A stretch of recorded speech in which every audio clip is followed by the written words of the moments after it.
देश भर में चौथे चरण की वोटिंग का आगाज हो चुका है और दिल्ली की यदि बात करें तो यहाँ पर इलेक्शन कमीशन की तरफ से जो स्पेशल इंतजाम हैं वो किए गए हैं। तो श्रीनगर लोकसभा कॉन्स्टिट्यूएंसी में आज वोटिंग होनी है और जो कश्मीरी पंडित जो दिल्ली में हैं उनकी वोटिंग के लिए स्पेशल इंतजाम किए गए हैं। इलेक्शन कमीशन की तरफ से 4 बूथ बनाए गए हैं और जो नजफगढ़ में जो बूथ है वहाँ पर अभी हम हैं और जो लोग वोट डालकर आए हैं उनसे बात करने की कोशिश करते हैं, जानते हैं कि किन मुद्दों को ध्यान में रखते हुए उन्होंने वोट किया है। क्या नाम है सर आपका? मेरा नाम अमित करंडू कौल है और मैं यहाँ कश्मीरी कॉलोनी नजफगढ़ में रहता हूँ and I am Kashmiri migrant. हम लोग वहाँ 1990 से निकले थे और आज हमारे लिए एक फिएस्टा है, एक फेस्टिवल है डेमोक्रेसी का जो हम जी रहे हैं बिकॉज़ हम लोग कश्मीर से हमारा पलायन जो माइग्रेशन हुआ था 1990 में हुआ था और हम लोग अपने रूट्स के साथ बहुत कनेक्टेड है। हमारी community it's a very well net community and हमारी कम्युनिटी एक अच्छी चीज़ है, हमारी 100% लिटरेसी रेट है।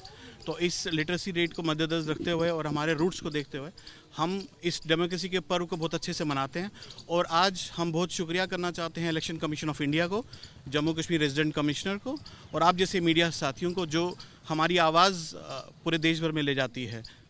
किन मुद्दों को ध्यान में रखते हुए वोट किया गया है, क्योंकि 370 के एब्रोगेशन के बाद पहली बार जनरल इलेक्शन हुए हैं, तो क्या समझा जाए, किन मुद्दों को ध्यान में रखा गया और इसको किस तरह देखा? Development of nation, development of Jammu and Kashmir, return of Kashmiri Pandits, these are the main ji हमारे मेन मुद्दे हैं। हमारा मेन मुद्दा है return to our homeland because हम कितने भी हमारी कम्युनिटी पूरे वर्ल्ड में फैली हुई है लेकिन हमारा कनेक्शन जो रूट्स के साथ है, जो हमारे और हम चाहते हैं कि हम अपने घर वापस जाएं। उसके लिए हम गवर्नमेंट से इल्तिजा करते हैं, हम रिक्वेस्ट करते हैं कि ऐसे एनवायरनमेंट बनाया जाए, ऐसे पैकेजेस दी जाएं कि जो हमारे जो कम्युनिटी हैं वो वापस जाए और हम अपने घरों में अपने जो the houses which have been lying there from last 34 years standing for its own inhabitants to return, जो अपने जो घर छोड़ के गए हैं, जो इनके खंडर हुए हैं उन मकानों के, तो उनके ओरिजिनल इनहेबिटेंट्स हम कश्मीरी पंडित जिनकी 5000 ईयर्स प्लस हिस्ट्री है, हम वापस जाना चाहते हैं और डेवलपमेंट ऑफ हमारा state and development of our nation.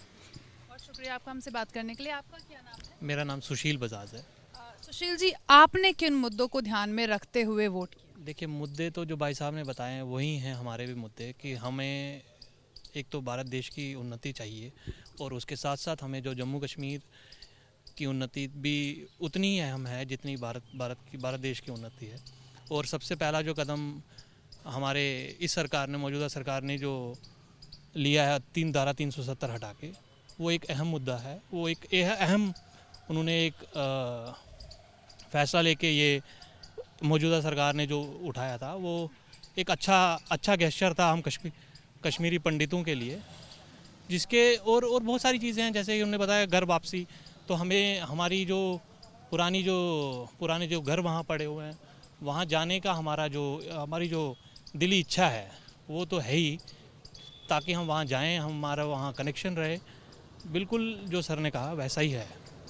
मैं कल कुछ लोगों से बात कर रही थी, कश्मीरी पंडित कम्युनिटी से ही बात कर रही थी, तो उन्होंने कुछ लोगों का ये कहना था कि ये जो विज़न है कि आप लोगों को वापस जाना है, ये कहीं पॉलिटिकल कॉन्टेक्स्ट में नज़र नहीं आता।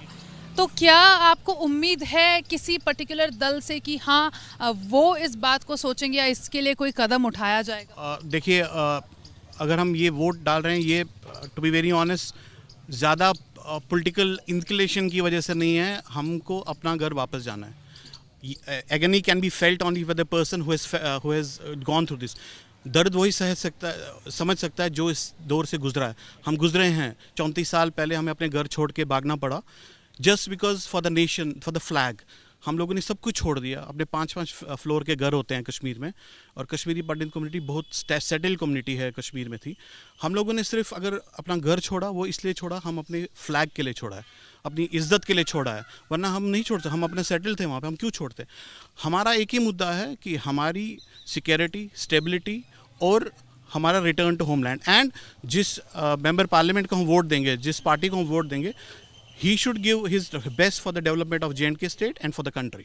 आपको दिखता है ये विजन किसी पॉलिटिकल पार्टी में कि हाँ वो इस बात को लेकर सोच रहे हैं कि उनकी कश्मीरी पंडित्स का रिहैबिलिटेशन किया जाए वहाँ? नहीं, वो देखिए, पॉलिटिकल पार्टीज़ जो हैं वो अपने हिसाब से जो भी उनकी पॉलिसीज़ हैं वो करें। बट जो भी उनका कश्मीरी पंडित्स के लिए जो उनका जो कदम होना चाहिए वो ऐसा ही होना चाहिए जैसा हमने कहा कि they should focus on rehabilitation of these Kashmiri Pandits of all of us in a safe secure manner to the valley. ये होना चाहिए। और जो भी पॉलिटिकल पार्टी आए हैं और उसकी 5 साल बाद ये जवाबदेही होनी चाहिए तो उन्होंने कितना काम किया और क्या इस पे उनकी प्रोग्रेस रही। मैं इसमें थोड़ा सा बोलना चाहूँगा कि ट्रेडिशनली हम भारतीय जनता पार्टी सपोर्टर्स हैं, but surprisingly Bharatiya Janata party ने इस बार वहाँ श्रीनगर कंस्टिट्यूंसी से कोई कैंडिडेट ही खड़ा नहीं किया और ओपन हैंड में ये भी नहीं बोला कि वो किसको सपोर्ट कर रहे हैं। So we were very confuse whom to vote. लेकिन वहाँ पर ये कहा जा रहा है कि JKAP जो है उसको कहा जा रहा है कि ये सब्सिडरी है बीजेपी। कहा जा रहा है, ठीक है, it's hypothetical, but did BJP openly supported them so that we can vote? नहीं, हमें नहीं पता हमें किसको वोट है, ये तो हम अपने इंटेलेक्ट से वोट कर रहे हैं। बट अगर बीजेपी किसी को सपोर्ट करे दे शुड कम आउट कि yes we are supporting this person. ये वहाँ पे ओपनली किसी ने नहीं बोला है। सो मैंने जैसे बोला Kashmiri Pandit community is 100% literacy community, so we will vote अपने इंटेलेक्ट से। से वोट करेंगे। तो इनका कहना है कि सुरक्षा को ध्यान में रखते हुए, रिहैबिलिटेशन को और डेवलपमेंट को ध्यान में रखते हुए, इन मुद्दों को ध्यान में रखते हुए कश्मीरी पंडित जो हैं वो दिल्ली में वोट डाल रहे हैं।